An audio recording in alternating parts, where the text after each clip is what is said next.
TRS నేతలపై CM Revanth Reddy తీవ్ర స్థాయిలో ఫైర్ అయ్యారు. 10 ఏళ్లు అధికారంలో ఉండి కల్వకుంట్ల కుటుంబాన్ని అభివృద్ధి చేసుకున్నారు తప్ప రాష్ట్రానికి ఏం చేశారని ప్రశ్నించారు. వరంగల్ జిల్లా నర్సంపేటలో పర్యటించిన ఆయన పలు అభివృద్ధి కార్యక్రమాలకు శంకుస్థాపన చేశారు. దాదాపు 508 కోట్ల నిధులతో అభివృద్ధి పనులు ప్రారంభించారు. ఈ సందర్భంగా గత ప్రభుత్వంపై విమర్శలు చేశారు. వరి వేస్తే ఉరివని చెప్పిన కేసీఆర్ ఇవాళ వరి పండించడంలో దేశంలో తెలంగాణ అగ్రస్థానంలో ఉందని రేవంత్ రెడ్డి గుర్తు చేశారు. రాష్ట్రంలో ఉచిత కరెంట్ ఇచ్చిన ఘనత కాంగ్రెస్ పార్టీదే అని సీఎం రేవంత్ రెడ్డి అన్నారు. ఈ ప్రాంతంలో బీఆర్ఎస్ కు రాష్ట్రంలో 2 సార్లు అధికారం ఇచ్చిండ్రు. ఈ ప్రాంతం నుంచి శాసనసభ్యుగా ఎన్నికైన వాళ్ళు, రాష్ట్రంలో అధికారంలోకి వచ్చిన వాళ్ళు అభివృద్ధి చెందినరు, ఆస్తులు సంపాదించుకున్నారు, ఆకాశమంతా ఎత్తికెదిగినరు, ఫామ్ హౌజులు కట్టుకున్నారు, విమానాలు కొనుక్కున్నారు, టీవీలు పెట్టుకున్నారు, పేపర్లు రాసుకుంటున్నారు. కానీ నర్సంపేట ప్రజల యొక్క జీవన ప్రమాణాలు మారలేదు. ఆనాడు వరి పండిస్తే ఉరి అన్నాడు. ఈనాడు దేశంలోనే అత్యధికంగా వరి పండిస్తున్న రాష్ట్రం తెలంగాణ రాష్ట్రం. 3వసారి భారతదేశంలోనే వరి ఉత్పత్తిలో మొదటి స్థానంలో నిలబడ్డది.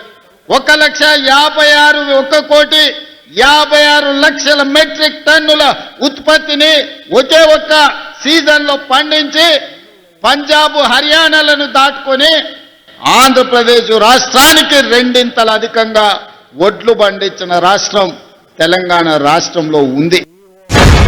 ఒక్క రోజైనా కేసీఆర్ ఆలోచన చేసిండా? సోనియా గాంధీ గారు, రాహుల్ గాంధీ గారు, మన్మోహన్ సింగ్ గారు నిర్మించిన ఔటర్ రింగ్ రోడ్, అంతర్జాతీయ ఎయిర్పోర్ట్ తెలంగాణకు పెద్ద దిక్కైంది తప్ప తెలంగాణ రాష్ట్రంలో ఒక్క ఎయిర్పోర్ట్ లేదు. దా పక్కలున్న ఆంధ్రప్రదేశ్లో 6-7 ఎయిర్పోర్ట్లు ఉన్నాయి, మహారాష్ట్రలో 10-12 ఉన్నాయి, కర్ణాటకలో 7-8 ఉన్నాయి.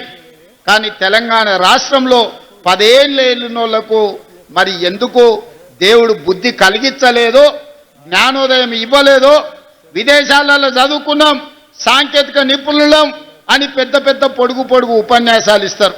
కనీసం తెలంగాణకు 2వ ఎయిర్పోర్టు తేవాలని ఆలోచన అయినా చేసిండ్రా?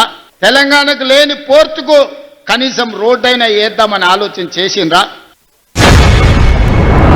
నోరు మంచిదైతే ఊరు మంచిది అన్నారు. తీట నోరు పెట్టుకొని మాట్లాడిర్రు అనుకో ఏ పని జరగదు. నిన్నమన్న ఒకటి జూబ్లీహిల్స్ ఇదిండు తీట నోరు వేసుకొని, జూబ్లీహిల్స్ ఉప ఎన్నికల రెఫరెండం రేవంత్ రెడ్డి సంగతి తేలుస్తామని. మొత్తం జూబ్లీహిల్స్ అంతా చెత్తంతా రేవంత్ రెడ్డి తెచ్చిపోసిండు అని చెప్పిండు. ఇల్లు తిరిగిండు, అందరు కడుపులో తలకాయ పెట్టిండు, కాళ్ళకు దండం పెట్టారు. ఇక ఆయన మూతబరి మాటలు చూసిరు. ఈయన తీట అనగాలంటే ఈయన బండకేసి కొట్టాలని గెలిపించుడే కాదు, 25,000 మెజారిటీ ఇచ్చి బండకేసి కొట్టి బొంద పెట్టారు జూబ్లీహిల్స్లో. మరి రెఫరెండం అన్నాడు సిగ్గు లేకుంటే ఒక నెలనని ఇంట్లో వండుకోవాలి కదా. మళ్ళీ లేచి మళ్ళీ రోడ్ల మీద తిరుగుతూనే ఉన్నాడు, మళ్ళీ అబద్ధాలు చెప్తూనే ఉన్నాడు. మళ్ళీ ఈసారి సర్పంచ్ ఎన్నికలలో ఎట్లా కొడతారో అయ్యా మీ ఇష్టమే. మా అక్కలు సలాకి కాల్చి వాత పెడతారో లేకపోతే మా పిల్లలు కోదండం వేసి కొడతారో నాకు తెలియదు, కానీ వాళ్ళని సలాకి కాల్చి వాత పెట్టుర్రి.